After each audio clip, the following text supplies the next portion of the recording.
वक्र कवि व्यापार शालिनी, ठीक है, मतलब वक्र कवि व्यापार से शोभायमान बंध में जो व्यवस्थित शब्दार्थ होते हैं उन शब्दार्थ का ही साहित्य जो है वो काव्य कहलाता है।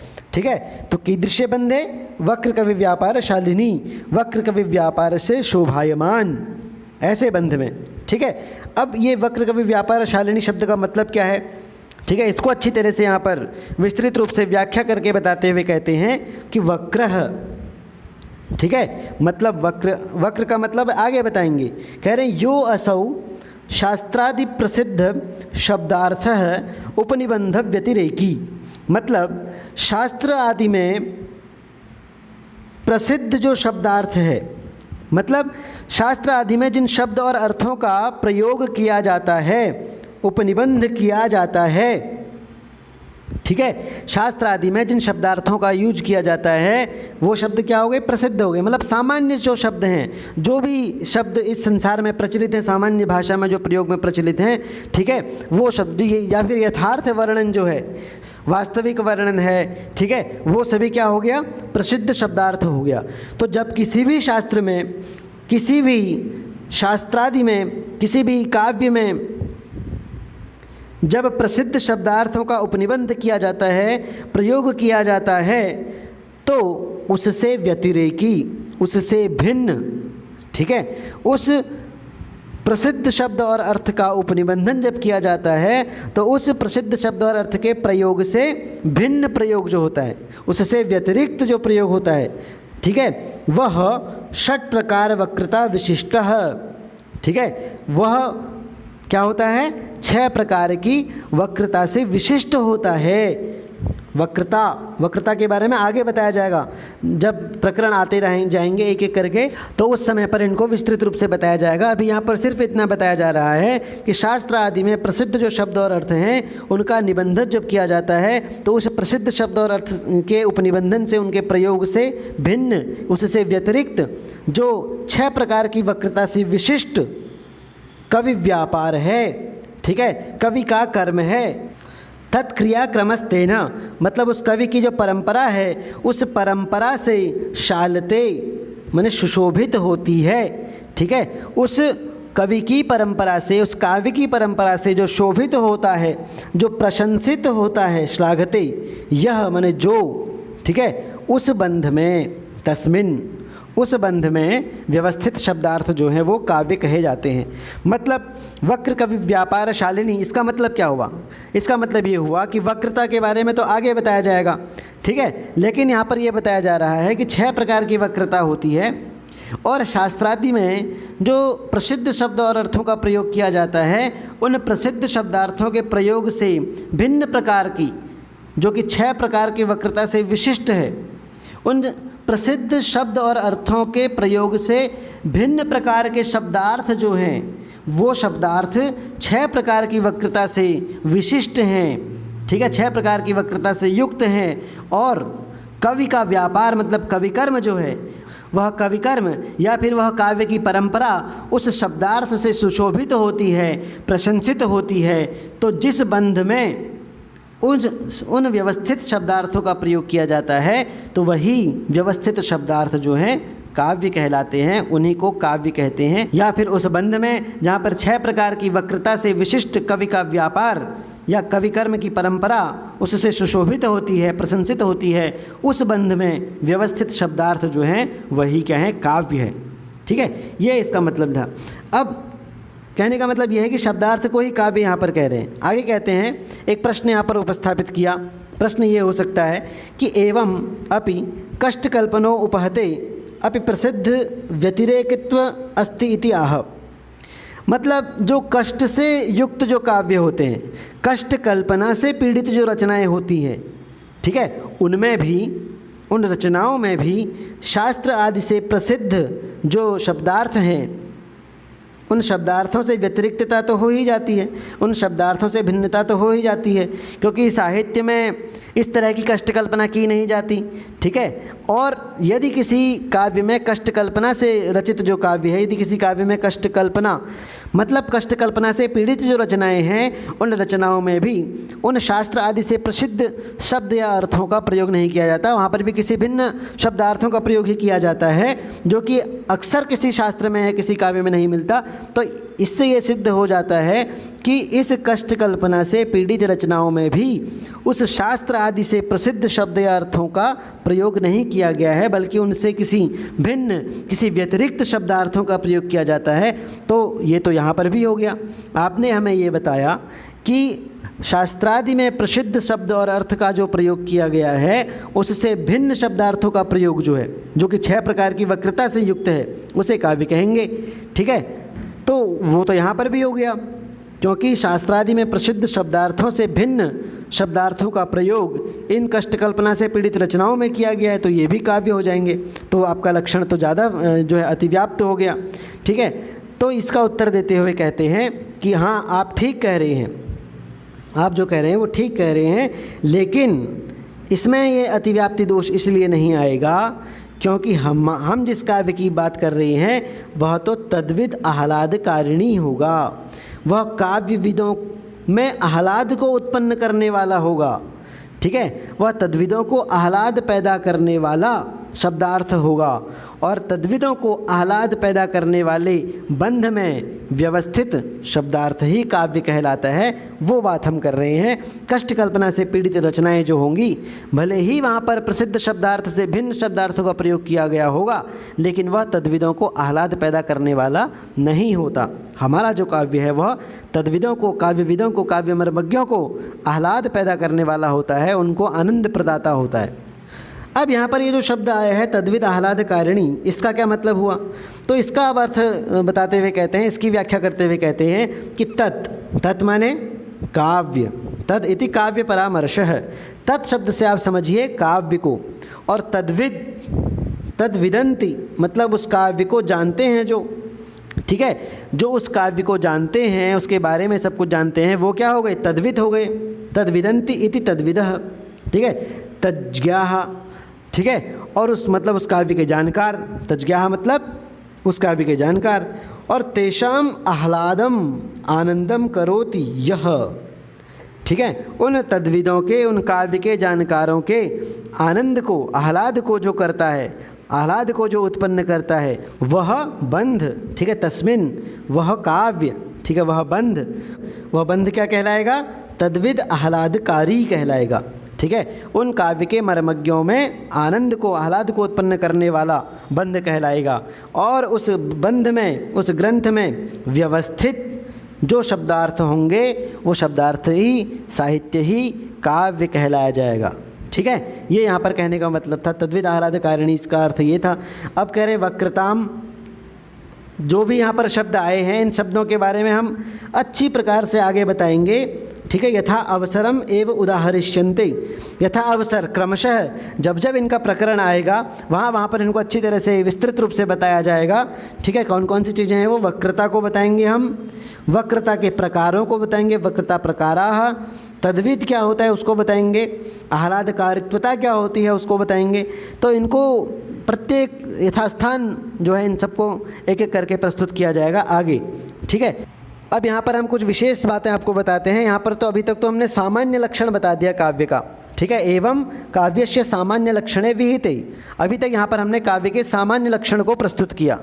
अब यहाँ से काव्य के विशेष लक्षण को अब हम बता रहे हैं। ठीक है, उसमें जो भी शब्द आए हैं उनके एक एक चीज़ को बताएंगे, तभी तो इन सब चीज़ों का भी अर्थ आप जान पाएंगे। काव्य के लक्षण में मतलब जो काव्य का लक्षण हमने दिया था, शब्दार्थो सहितो वक्र कवि व्यापारशालिनी बंधे व्यवस्थितो काव्यम तद्विद आह्लादकारिणी, इनमें से सभी शब्दों का एक तरह से अर्थ तो हमने बता ही दिया है अभी तक। ठीक है, ये तो लेकिन ये सामान्य अर्थ हो गया। ठीक है, ये तो सामान्य लक्षण हो गया।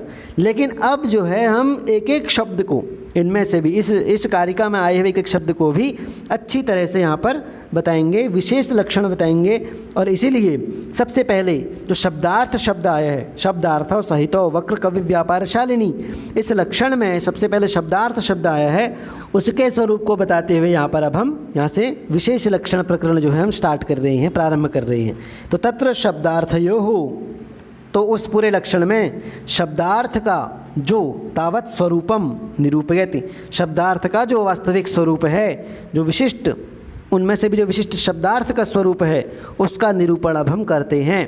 कह रहे हैं कि वाच्योर्थो वाचकः शब्द है प्रसिद्धमिति यद्यपि तथापि काव्य मार्गेस्मिन् परमार्थो अयम एतयोः, कि यद्यपि यह प्रसिद्ध है, यह सब जानते हैं, ठीक है, यद्यपि प्रसिद्धम इति, यद्यपि यह प्रसिद्ध है, सभी यह जानते हैं कि शब्द को वाचक कहा जाता है और अर्थ को वाच्य कहा जाता है। ठीक है, शब्द जो है वो वाचक है, अर्थ जो है वह वाच्य है, सभी यह जानते हैं। लेकिन फिर भी तथापि काव्य मार्गेस्मिन्, काव्य के मार्ग में, काव्य परंपरा में, जिसका वर्णन हम कर रहे हैं, काव्य की परंपरा में एतयोः, इन दोनों का जो परमार्थ है, जो वास्तविक अर्थ है, जो स्वरूप है, वह तो अयम, वह तो ये है कि यहाँ पर इतना ही बोला है।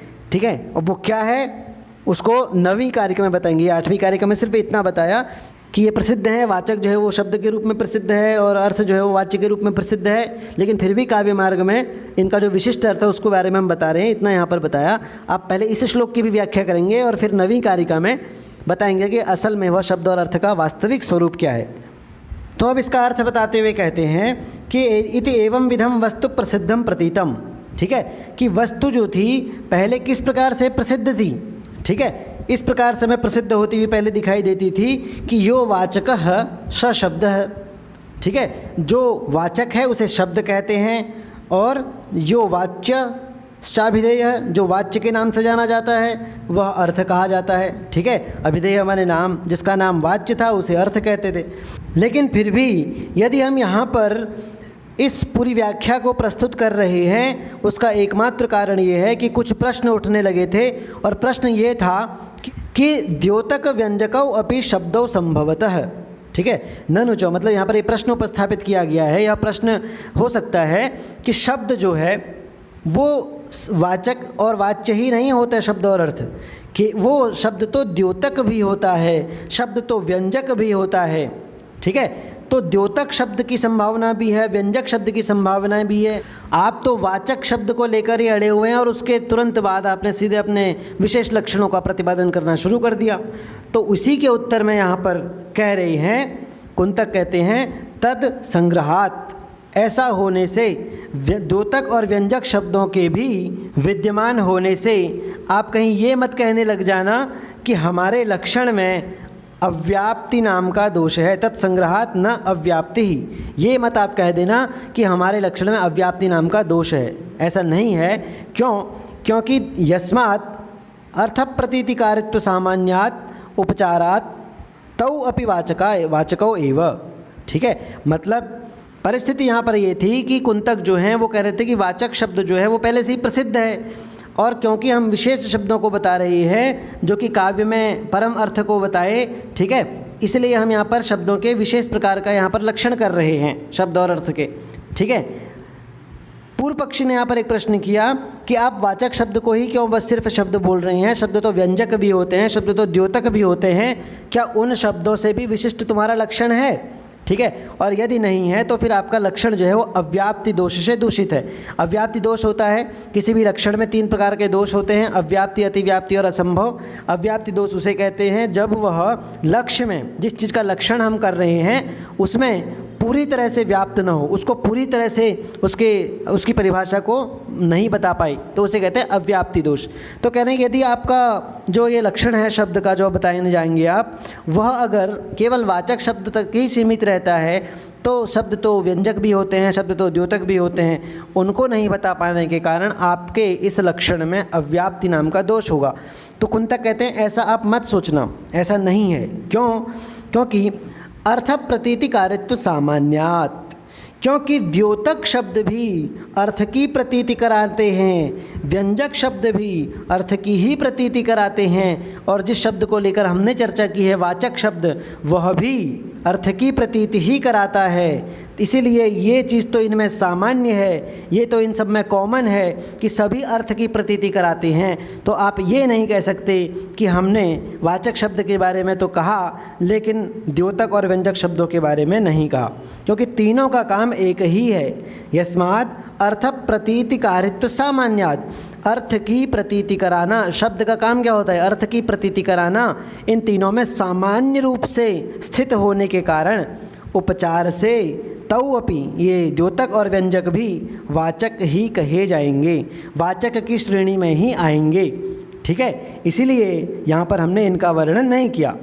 ठीक है, एवं इसी प्रकार से द्योत्य व्यंग्ययोः अर्थयोः प्रति एव सामान्यात् उपचारात् वाच्यत्वमेव, उसी प्रकार अर्थ का भी ले लीजिए। आप ये मत कहना कि द्योत्य अर्थ जो होता है और व्यंग्य अर्थ जो होता है वह तुम्हारे इस वाच्य अर्थ से भिन्न है, ऐसा नहीं है, क्योंकि द्योत्य अर्थ और व्यंग्य अर्थ भी क्या करते हैं? प्रत्ययत्व सामान्यात् उपचारात् वाच्यत्वमेव, क्योंकि द्योत्य और व्यंजक अर्थों में भी अर्थ प्रतीतिकारित्व सामान्यता पाई जाती है। सामान्यात, इन तीनों में समान जो है इनका कार्य जो है वो समान है, और समान कार्य होने के कारण किसी प्रकार का भेद इनमें नहीं है, तो वाच्य की श्रेणी में ही द्योत्य और व्यंग्य भी आ जाते हैं। इसीलिए हमने यहाँ पर उनका पृथक विवेचन नहीं किया। तस्मात् वाचकत्वम वाच्यत्वम शब्दार्थयोर लोके सुप्रसिद्धम यद्यपि लक्षणम, इसलिए भले ही पहले से ही ये प्रसिद्ध हों, वाचक के रूप में शब्द प्रसिद्ध हो, वाच्य के रूप में अर्थ प्रसिद्ध हो। ठीक है, वाचकत्वम शब्दः वाच्यत्वम अर्थयः।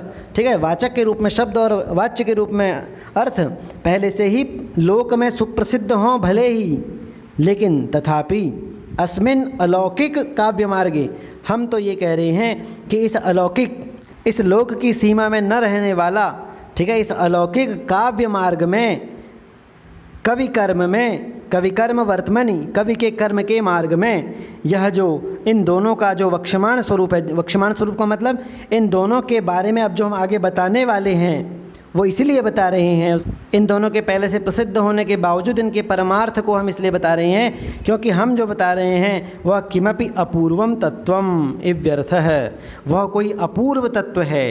हम इनके किसी अपूर्व, किसी लोकोत्तर, ठीक है, किसी अलौकिक, किसी अनिर्वचनीय तत्व के बारे में हम बता रहे हैं, इसीलिए हम इसका स्पेशल रूप से विशेष लक्षण यहाँ पर कर रहे हैं। तो फिर वो प्रश्न दोबारा उठा कि कीदृशम इत्याह, कि वह परमार्थ कैसा है। अब हमें बताइए कि जिस परमार्थ की बात आप कर रहे हैं जो कि अलौकिक है, ठीक है, अनिर्वचनीय है, अपूर्व है, वह परमार्थ क्या है उस शब्द और अर्थ का, उसके बारे में बताइए। तो कहते हैं कि शब्दों विवक्षितार्थक वाचकोन्येषु सत्स्वपि अर्थः सहृदयाह्लादक कार्य स्वस्पंद सुंदर। ठीक है, मतलब कह रहे हैं कि सत्सु अपि, विद्यमान रहने पर भी, किसके? अन्यों के, अन्य शब्दों के रहते हुए भी, अन्य शब्दों के विद्यमान होते हुए भी जो शब्द, ठीक है, जो शब्द विवक्षितार्थक वाचक, उस विवक्षित अर्थ का एकमात्र वाचक होगा। ठीक है, उस विवक्षित एक अर्थ का वाचक जो होगा उसी को हम शब्द कहेंगे। सह शब्दः, उसी को शब्द कहा जाएगा, उसी को वास्तविक शब्द, वास्तविक वाचक कहा जाएगा। विवक्षित किसे कहते हैं? जानने की इच्छा जिज्ञासा, बोलने की इच्छा विवक्षा। तो कवि अपने काव्य में उस परिस्थिति में, उस प्रसंग में जिस अर्थ को कहना चाह रहा होगा उस अर्थ के लिए पहले से ही, भले ही यद्यपि अनेक शब्द वहाँ पर उपस्थित हों, लेकिन जो वहाँ पर उस विवक्षित अर्थ को, जिस अर्थ को कवि बोलना चाहता है उस अर्थ का वाचक जो शब्द होगा, उस अर्थ को बताने वाला जो शब्द होगा, वही वास्तव में वहाँ पर शब्द कहा जाएगा, वही वास्तव में वहाँ पर वाचक कहा जाएगा। ठीक है, भले ही वहाँ पर कितने अन्य शब्द विद्यमान रहें, लेकिन उसके विवक्षित अर्थ को जो बताएगा वही वास्तव में शब्द कहा जाएगा। उसी प्रकार अर्थ है सहृदयाह्लाद कारी स्वस्पंद सुंदर है। भले ही अनेक अर्थ निकलते हों, लेकिन सहृदय आह्लादकारी, सहृदयों को आह्लादित करने वाला, तथा स्वस्पंद सुंदर मतलब स्वाभाविकता से ही, स्वभाव से ही जो सुंदर होगा, सहृदय को आह्लादित करने वाला और अपनी स्वाभाविकता से ही सुंदर जो अर्थ होगा, वही अर्थ वास्तव में अर्थ या वाच्य कहलाया जाएगा। अन्य अर्थ वहाँ पर गौण हो जाएंगे या उनको छोड़ दिया जाएगा, वे सामान्य हो जाएंगे। तो ये जो है शब्द और अर्थ का हमने यहाँ पर विशेष लक्षण यहाँ पर दे दिया। अब इसकी व्याख्या करते हैं। कहते